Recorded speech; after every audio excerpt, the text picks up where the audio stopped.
Friend, ayan, every day he's like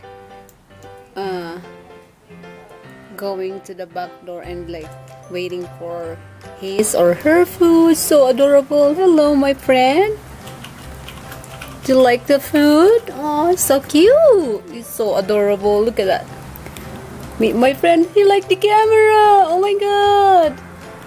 Tingnan nyo guys, sobrang lapit ko na sa kanya, hindi siya na natatakot. Kahit magsalita ako, ayan pa rin siya. Oh, ang cute! Hello, squirrel. Can you be my pet?